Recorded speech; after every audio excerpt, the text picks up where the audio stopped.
오늘 함께 나눌 본문 말씀은 호세아서 13장 1절에서 16절까지 말씀입니다. 에브라임이 말을 하면 사람들이 떨었도다. 그가 이스라엘 중에서 자기를 높이더니 바알로 말미암아 범죄함으로 망하였거늘. 이제도 그들은 더욱 범죄하여 그 은으로 자기를 위하여 우상을 부어 만들되 자기의 정교함을 따라 우상을 만들었으며 그것은 다 은장색이 만든 것이거늘. 그들은 그것에 대하여 말하기를 제사를 드리는 자는 송아지와 입을 맞출 것이라 하도다. 이러므로 그들은 아침 구름 같으며 쉬 사라지는 이슬 같으며 타작마당에서 광풍을 날리는 쭉정이 같으며 굴뚝에서 나가는 연기 같으리라. 그러나 애굽 땅에 있을 때부터 나는 내 하나님 여호와라. 나밖에 내가 다른 신을 알지 말 것이라. 나 외에는 구원자가 없느니라.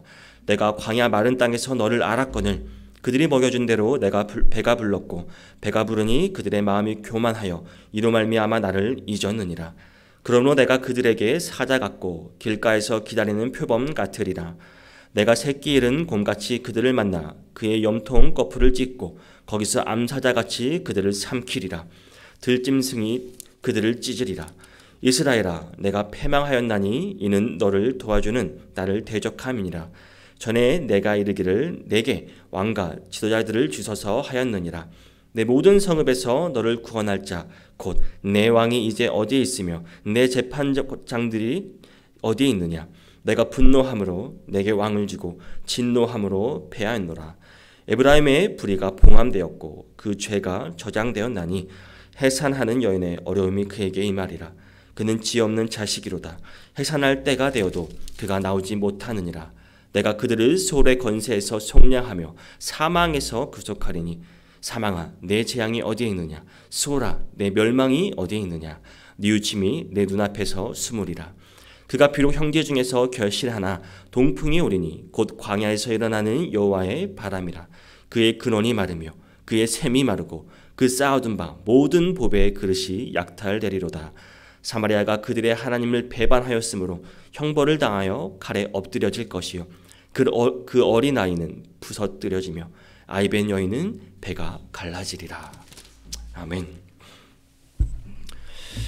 오늘 우리는 하나님께서 선지자 호세아를 통해 이스라엘 백성에게 하신 경고의 말씀을 살펴보고자 합니다. 호세아서는 하나님과 이스라엘 사이의 언약 관계를 중심으로 인간의 죄악과 그에 따른 하나님의 심판 그리고 심판을 넘어선 하나님의 구원의 약속을 담고 있습니다. 특히 호세아는 자신의 삶과 또 가정을 통해 하나님의 메시지를 전해야 했습니다. 호세아의 자녀들의 이름, 즉 로우라마가 궁유를 받지 못함, 그리고 로암미, 내 백성이 아니다라는 당시의 이스라엘 영적 상태와 또 하나님의 경고를 상징적으로 호세아는 자기의 삶을 통해서 또 그 결혼과 자녀들을 통해서 우리에게 보여주고 있습니다. 이스라엘은 하나님께 등을 돌리고 우상을 섬겼습니다. 하나님과의 언약을 깨뜨렸습니다. 하나님은 그 죄를 결코 관가하지 않으셨습니다. 그러나 그 심판 가운데서도 여전히 하나님의 사랑은 빛나고 있었습니다. 오늘 우리가 읽은 호세아서 13장 1절에서 16절의 이 말씀은 이스라엘의 죄와 그에 따른 심판을 명확히 보여줍니다. 하지만 이 심판의 경고는 단지 처벌로 끝나는 것이 아니라 궁극적으로 하나님의 사랑이 또 이스라엘을 다시 회복시키려는 계획임을 또 우리는 알 수 있습니다. 이 시간 이 말씀을 통해 우리의 삶 속에서 하나님의 경고와 사랑이 어떻게 작용하는지 깊이 묵상하며 하나님의 마음을 더 깊이 깨닫는 시간이 되기를 바랍니다. 오늘 본문에서 호세아는 이스라엘의 죄악을 고발합니다. 우상 숭배가 가져온 그 비극적 결과를 강력히 경고하고 있습니다. 호세아는 이스라엘의 과거와 현재를 돌아보며 하나님께서 그들에게 주실 심판의 이유를 명확히 밝힙니다. 본문 1절에서 3절입니다. 에브라임이 말을 하면 사람들이 떨었도다. 그가 이스라엘 중에서 자기를 높이더니 바알로 말미암아 범죄함으로 망하였거늘. 이제도 그들은 더욱 범죄하여 그 은으로 자기를 위하여 우상을 부어 만들되 자기의 정교함을 따라 우상을 만들었으며 그것은 다 은장색이 만든 것이거늘. 그들은 그것에 대하여 말하기를 제사를 드리는 자는 송아지와 입을 맞출 것이라 하도다. 이러므로 그들은 아침 구름 같으며 쉬 사라지는 이슬 같으며 타작마당에서 광풍에 날리는 쭉정이 같으며 굴뚝에서 나가는 연기 같으리라. 1절에서 에브라임은 북이스라엘의 중심이 되는 지파를 상징합니다. 에브라임은 한때 위세를 떨치며 존경받았지만 하나님을 떠나 바알을 숭배함으로써 그 영광은 망하고 말았습니다. 이는 이스라엘이 바알부올 이 사건으로 인해 또한 그 연병으로 2만 4천 명이 죽었던 비극을 떠올리게 합니다. 하나님을 떠나 우상을 섬길 때 그럼 그 결과는 당연합니다. 그 결과는 심판과 멸망일 수밖에 없었습니다. 2절에서는 이제 이스라엘의 현재 모습을 고발하고 있습니다. 이들은 여전히 그들의 죄를 깨닫지 못했습니다. 여전히 하나님을 떠나 있었습니다. 하나님께서 여러 차례 심판을 통해 깨우쳤음에도 불구하고 그들이 여전히 우상을 만들고 섬기고 있었습니다. 금송아지와 바알을 비롯한 우상 숭배는 단순히 시대적인 문제가 아니었습니다. 하나님과의 언약을 깨트리는 아주 근본적인 죄악이었습니다. 그리고 이스라엘이 받을 심판을 또 자연을 통해서 본문 3절에서 묘사하고 있습니다. 아침 구름 같고 시 사라지는 이슬 같고 광풍에 날리는 쭉정이 같고 굴뚝에서 나가는 연기와 같이 그들의 존재는 더덥고 무력하게 될 것입니다. 사라질 것을 말하고 있는 것입니다. 이는 하나님을 떠나는 삶의 결과가 얼마나 허무하고 무의미한지를 보여주는 것입니다. 이스라엘의 심판은 그들이 하나님과의 그 언약의 관계를 깨트림에서 비롯된 것입니다. 10계명의 첫째 계명과 그 둘째 계명을 어기며 다른 신을 섬긴 그들의 계약의 그 저주와 심판을 면할 수 없음을 우리에게 분명히 보여주고 있는 것입니다. 여러분, 이 말씀은 오늘날 우리에게도 마찬가지입니다. 단지 과거의 문제가 아닙니다. 오늘날에도 여러분 여전히 우리 삶에 침투해 있습니다. 돈, 우리의 재물, 명예, 성공, 권력 이런 것들을 하나님보다 앞서 있는 모든 것이 다 여러분 우상에 해당하는 것입니다. 현대의 문화는 이러한 우상들을 숭배하도록 끊임없이 유혹합니다. 그러나 우리는 반드시 기억해야 합니다. 우상 숭배는 하나님의 심판을 불러오며 결국은 우리를 멸망으로 이끈다는 사실을 말입니다. 우리의 신앙과 삶에서 하나님이 아닌 그 어떤 것도 여러분 하나님보다 우선되지 않도록 우리는 항상 주의해야 하는 것입니다. 이 시간 우리의 마음속에 자리 잡힌 우상을 한번 내려보는 계기가 되기를 원합니다. 다시 하나님만을 신뢰하며 섬기겠다는 결단이 있기를 바랍니다. 여러분, 하나님은 예전에도 지금도 앞으로도 여전히 우리를 기다리고 계십니다. 우리의 죄를 용서하시고 다시 하나님께 돌아온 우리를 받아주시는 은혜의 하나님을 여러분 바라보시며 나아갈 수 있기를 바랍니다.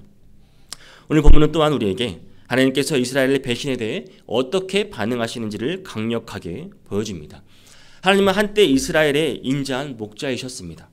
그들의 지속적인 불순종과 우상 숭배로 인해 하나님은 이제 맹수와 같은 모습으로 심판하실 것을 경고하십니다. 본문 4절에서 하나님은 자신을 이렇게 소개합니다. 애굽 땅에 있을 때부터 나는 내 하나님 여호와라. 나밖에 내가 다른 신을 알지 말 것이라. 나 외에는 구원자가 없느니라. 이 말씀은 출애굽 당시 언약의 그런 10계명의 또 제1계명을 떠올리게 합니다. 하나님께서 이스라엘을 애굽에서 구원하시고 광야에서 인도하신 그 모든 은혜는 하나님 외에는 어떤 구원자도 없음을 분명히 증거하고 있습니다. 그러나 이스라엘은 이 은혜를 잊어버렸습니다. 망각해버렸습니다. 우상을 섬기는 죄를 반복했습니다. 5절에서 하나님은 광야에서의 시간을 그들에게 다시 한번 상기시켜 주셨고 그 기간은 이스라엘이 철저히 하나님의 돌봄, 그 하나님의 인도하심을 따라 의지해야 했던 시간이었습니다. 하나님은 만나와 메추라기 또 신선한 물을 주시며 그들의 생명을 지키셨습니다. 가나안 땅에서도 풍성한 곡식으로 그들을 배불리 먹이셨습니다. 그러나 6절은 이렇게 기록하고 있습니다. 그들이 배부름에 그들이 교만하여 나를 잊었느니라. 이스라엘은 하나님의 은혜를 배부르고 안정을 누릴 때 그때 교만해졌습니다. 결국 하나님을 떠나 우상을 섬기기 시작했던 것입니다. 이스라엘의 배신은 결국 하나님의 심판을 초래했습니다. 하나님은 더 이상 인자한 목자로 머무르지 않으셨습니다.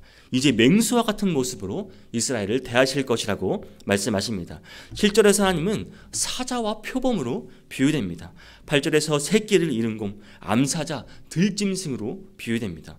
이 모든 이미지는 하나님의 심판이 얼마나 철저하고 얼마나 무서운지를 우리에게 보여주는 것입니다. 이는 이스라엘이 하나님과 맺은 언약을 깨트리고 우상을 섬기는 죄에 대해 정당한 대가를 치르게 될 것을 경고하고 있는 것입니다. 여러분, 이 말씀은 단지 과거에 이스라엘만을 대상으로 한 것이 아닙니다. 오늘날 우리에게도 동일하게 적용된다는 사실입니다. 요한계시록 2장 4절은 이렇게 말씀합니다. 너를 책망할 것이 있나니 너의 처음 사랑을 버렸느니라. 여러분, 우리는 하나님과의 관계에서 처음 사랑을 잃어버리기 쉬운 존재들입니다. 시간이 지나면, 조금만 배부르면, 조금만 여유가 있으면 하나님의 은혜를 당연하게 여깁니다. 교만해집니다. 때로는 옛 성품으로 돌아가는 서양이 우리 누구에게나 있습니다. 그리스도인에게 여러분, 탈선은 믿기 전보다 더 큰 파멸을 초래할 수 있습니다. 하나님의 인자하심이 아무리 크다 하더라도 하나님의 사랑을 거부하고 등을 돌린다면 우리에게도 큰 심판이 임할 수 있다는 사실입니다. 우리는 매일 여러분, 하나님을 향한 믿음의 길에서 멈추거나 뒷걸음치지 마시기 바랍니다. 오히려 처음 사랑을 더 회복하고 하나님께 매일매일 새로운 마음으로 의지하며 살아가야 하는 것입니다. 하나님께서 우리의 목자가 되시며 유일한 구원자가 되심을 항상 기억하시기를 바랍니다. 하나님과의 언약 관계를 지키는 삶을 살아갈 수 있기를 매일매일 새롭게 이렇게 다짐하며 살아갈 수 있는 모든 성도님 되시기를 소망합니다. 오늘 본문에서 또한 호세아는 북이스라엘이 패망할 수밖에 없는 이유와 그 근본적 원인을 강하게 지적합니다. 하나님을 의지하지 않고 인간 왕을 의존했던 이스라엘의 잘못된 선택, 이 선택이 바로 그들을 멸망의 길로 이끌었다고 말하고 있습니다. 9절은 이렇게 선언합니다. 이스라엘아, 내가 패망하였나니 이는 너를 도와주는 나를 대적함이니라. 이스라엘의 멸망은 외부의 적 때문이 아닙니다. 그들의 배은망덕함에서 비롯된 것입니다. 그들이 하나님을 떠나고 하나님을 대적하였기 때문에 그들이 스스로 패망을 자초한 것입니다. 하나님께서는 그들을 돕고 구원하셨던 분이셨지만 그들은 하나님을 멀리하고 심지어 대적하기까지 했습니다. 이는 하나님께서 구원자일 뿐만 아니라 동시에 심판자이심을 우리에게 보여주는 것입니다. 10절과 11절은 이스라엘이 하나님을 버리고 인간왕을 구했던 이유와 그 결과를 고백합니다. 전에 네가 이르기를 내게 왕과 지도자들을 주소서 하였느니라. 내 모든 성읍에서 너를 구원할 자 곧 내 왕이 이제 어디 있으며 내 재판장들이 어디 있느냐. 내가 분노함으로 내게 왕을 주고 진노함으로 피하였노라. 이 말씀은 이스라엘의 왕의 제도가 하나님께 대한 배신에서 비롯되었음을 보여줍니다. 왕정은 이스라엘이 하나님을 의지하기보다는 스스로의 인간적인 힘과 인간의 지도력을 의존하려는 선택에서 나온 것이었습니다. 그러나 이스라엘의 왕들 대부분은 하나님을 제대로 섬기지 못했습니다. 그 결과로 점점 나라는 약화되고 말았습니다. 호세아가 활동하던 당시 북이스라엘은 이제 아수르의 침략 앞에서 무기력했습니다. 마지막 왕 호세아는 조공을 바치며 아수르에 의존하려 했지만 결국 감옥에 갇히고 말았습니다. 왕은 백성을 구원하지 못했습니다. 재판장들은 또한 아무런 도움도 줄 수 없었습니다. 이는 인간의 이 지도력, 인간의 제도가 하나님의 주권, 하나님의 은혜 없이는 아무 소용이 없음을 보여주는 것입니다. 인간이 무엇을 할 수 있겠습니까? 호세아는 이스라엘이 패망한 가장 큰 이유로 하나님을 대적하고 인간 왕을 의지한 그 태도를 지적하고 있습니다. 이스라엘이 의지했던 왕과 재판장들은 그들을 구원하기는커녕 멸망의 길로 이끌었습니다. 우리가 무엇을 느낄 수 있겠습니까? 이 말씀은 오늘날 우리에게 우리의 삶에서 하나님보다 우리가 인간의 힘이나 세상의 자원을 더 의지하는 태도, 이것은 하나님에 대한 배신과 같은 것임을 말해주고 있는 것입니다. 세상의 권력이나 세상의 물질을 더 의지하십니까, 여러분? 하나님보다 더 신뢰하는 것은 결국 하나님의 진노를 불러일으킬 수밖에 없는 것입니다. 사랑하는 성도 여러분, 하나님은 우리를 도우시는 유일한 구원자이십니다. 그분을 버리고 세상의 것을 의지하면 우리의 삶에는 평안이 없고 멸망만 있을 뿐이란 사실입니다. 우리가 하나님보다 앞서 있는 모든 것, 그 어떤 것, 거기에 그 결국은 우리를 구원하지 못한다는 사실입니다. 이 시간 여러분, 우리의 삶에서 하나님을 의지하지 못하게 하는 그 우상을 다 내려놓기 바랍니다. 하나님만이 우리의 구원자시고 우리의 통치자로 인정하는 결단의 시간이 되기를 바랍니다. 오직 하나님만이 여러분 우리의 구원자이십니다. 하나님의 도우심만이 우리를 영원한 생명으로 인도하신다는 사실을 여러분 다시 한번 기억하시기를 간절히 소망합니다. 호세아는 본문에서 이스라엘의 죄와 배신이 하나님의 심판을 불러올 수밖에 없음을 선언하십니다. 그 심판은 강력합니다. 아무도 피할 수 없고 하나님의 공의와 거룩함을 드러내는 심판입니다. 본문 12절을 보면 에브라임의 불의가 봉함되었고 그 죄가 저장되었나니라고 말씀합니다. 이스라엘의 죄는 마치 법률 문서나 매매 증서처럼 기록되어 봉함되고 보존장 상태로 남아 있습니다. 이는 시간이 지나도 그 죄가 잊혀지지 않는다는 사실입니다. 사라지지 않는다는 사실입니다. 반드시 심판의 날에 모두 다 드러나게 될 것을 말하고 있습니다. 여러분, 하나님은 이스라엘의 죄를 잊지 않으십니다. 그 죄에 대해 그 대가를 반드시 치르게 하신다는 사실입니다. 이 사실은 오늘 우리에게도 여러분 경고를 주는 것입니다. 하나님 앞에서 우리의 그 어떤 모든 죄도 다 숨길 수 없다는 사실입니다. 우리가 회개하지 않고 하나님께 돌아가지 않는다면 반드시 우리에게도 심판이 임한다는 사실입니다. 호세아는 이스라엘의 멸망을 해산의 고통에 비유합니다. 본문 13절을 보면 해산하는 여인의 어려움이 그에게 임하니라. 그는 지혜 없는 자식이로다. 해산할 때가 되어도 그가 나오지 못하느니라. 해산하는 여인의 고통은 생명을 출산하기 위한 필연적 과정입니다. 여기에서 태아가 나올 준비를 하지 못해 이 상황을 여러분 생각해 보시기 바랍니다. 이 상황은 태아와 산모 모두 위험에 처한 상황을 우리에게 말해주고 있는 것입니다. 하나님의 경고와 회개의 기회를 외면하는 이스라엘의 어리석음을 우리에게 상징하며 보여주는 것입니다. 이스라엘은 하나님의 구원으로 나아갈 기회를 분명 줬지만 그들은 거부했습니다. 오히려 멸망의 길을 선택했습니다. 이는 하나님의 촉구를 무시한 결과입니다. 결국 고통스러운 심판으로 갈 수밖에 없다는 것을 보여집니다. 이와 같이 북이스라엘의 대부분의 사람들이 하나님의 그런 회개를 위한 촉구에도 그들은 스스로 그것을 거부했습니다. 멸망으로 갈 수밖에 없는 길을 본인들 스스로 선택한 것입니다. 이스라엘의 파멸은 본문 14절에 이어지는 하나님의 탄식에서 더욱 분명히 드러납니다. 본문 14절입니다. 내가 그들을 스올의 권세에서 속량하며 사망에서 구속하니니 사망아 내 재앙이 어디에 있느냐 스올아 내 멸망이 어디 있으며 네 유심이 내 눈앞에 숨으리라. 14절은 계속되는 질문들을 통해 스올과 사망에게 이스라엘을 속히 벌하지 않고 어디에 있느냐고 묻고 있습니다. 속히 사형을 집행하지 않고 무엇을 하고 있느냐는 것입니다. 이 질문들의 의도는 마지막에 뉘우침이 내 눈앞에서 숨으리라는 그 구절에 의해 뒷받침됩니다. 이 구절을 세번역 성경으로 보면 이제는 내게 동정심 같은 것은 없다라고 번역하고 있습니다.